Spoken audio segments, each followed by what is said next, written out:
Welcome to the StormchaserQ Show. I am meteorologist Quincy Vagell, and I want to tell you about myself, where I've come from, where I'm going, and then the whole purpose of this show. So, I'm a meteorologist. I'm interested in severe weather, storm chasing. I enjoy photography, but really all types of weather fascinate me, and I want to share that with you all. So, whether it's my storm chasing stories, advice, weather forecasts, answering questions, this show is going to be a little bit of everything.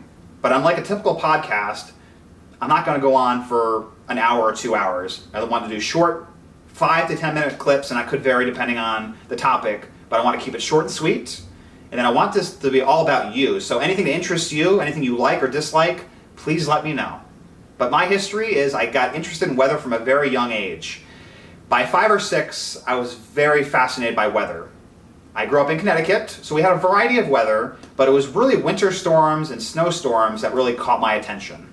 I do vaguely remember Hurricane Bob when I was 4 years old in 1991, moving into the area, and then it was the superstorm of 1993, which is one of my first weather memories. Now, looking back at school, it was as early as second grade that I was using the word meteorologist. I wanted to become a meteorologist, and in some of my early weather, or some of my early journal entries, I was talking about weather. I was writing about wind chill, writing about hurricanes when I was 7 years old, so I knew from the start that I wanted to study weather. But what did I want to do with that? I wasn't really sure.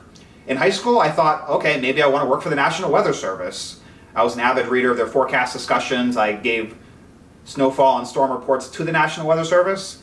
But then in college, as I did some more online broadcasting, I decided maybe I want to work in TV.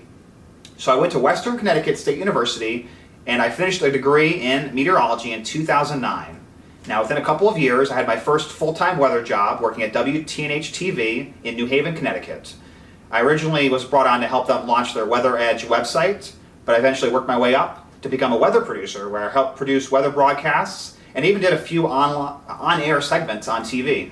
They were short, but it gave me my first taste of being on TV. But it was in the spring of 2014 when I was at a turning point in my career. I'd been with the station for almost 3 years, and I decided that if I wanted to be on TV, I really needed more experience in a smaller market or a smaller television station. So my plan was I wanted to travel the Midwest, find a good spot, and that also give me my first ability to storm chase. Now, in 2013, I took a couple of overnight drives from Connecticut into the Midwest to storm chase, but let's be honest, I had no clue what I was doing. But in the spring of 2014, with my schedule cleared up, I was able to storm chase off and on, late April, May, and then most of June, and I think maybe into a little bit of July. Storm chasing, just figuring it out. I had my first true tornado outbreak June 16th, 18th, 2014, where I saw at least 7 tornadoes over the span of 3 days. It was really a turning point where I went from earlier in the year, not really knowing what I was doing, to becoming a more experienced storm chaser, getting up close to tornadoes, knowing how supercell storms formed. It just really drilled me in. But that summer, as I was looking for jobs, I had an offer to be a meteorologist at WREX-TV in Rockford, Illinois, just outside Chicago.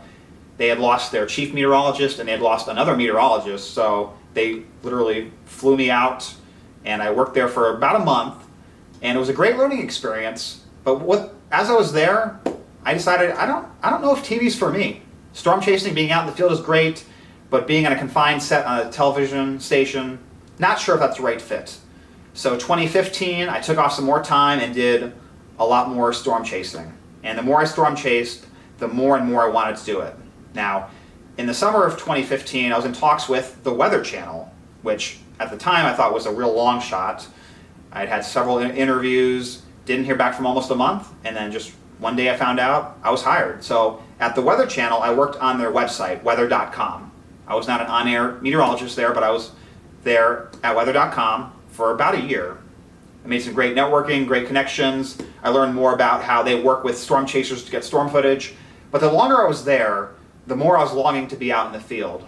So in spring 2016, I made a very bold, brash move. I decided I'm going to leave the Weather Channel.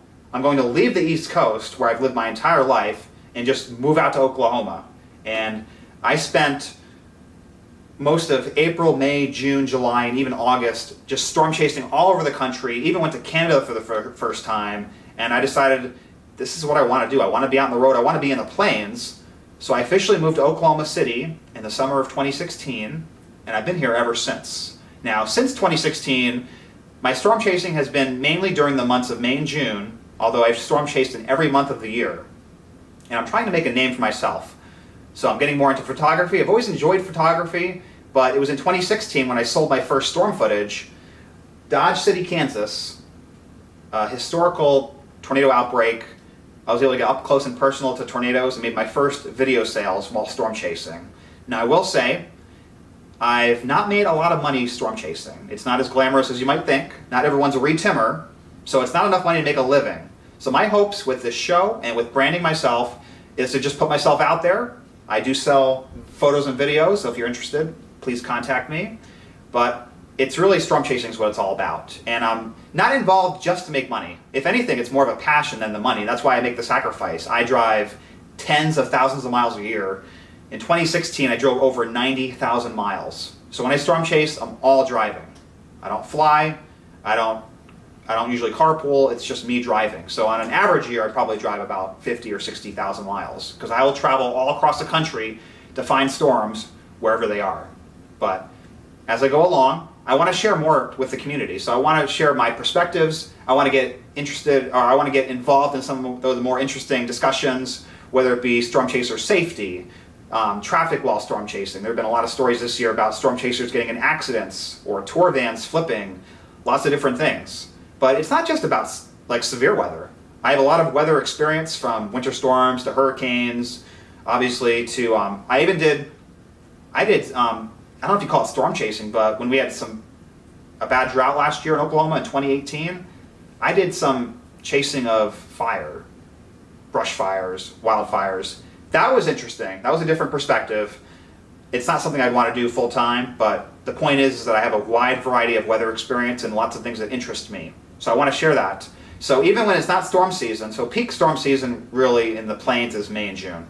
But aside from that, I want to talk about weather year round. I want to answer questions. So you can ask me anything, and I mean really anything, and that's what I want this show to be all about, is having short segments, hopefully under 10 minutes, I won't ramble too much, answer your questions, talk about topics that interest me, talk about maybe some research I'm doing, behind the scenes storm chasing. The possibilities are really endless, and it's all going to come back to you. So you'll tell me what you like, what you don't like, what you want to see more of, and hopefully I'll cater to that. So again, this is meteorologist Quincy Vagell with the StormchaserQ Show. Thanks for watching, and stay tuned for a lot of new content coming up.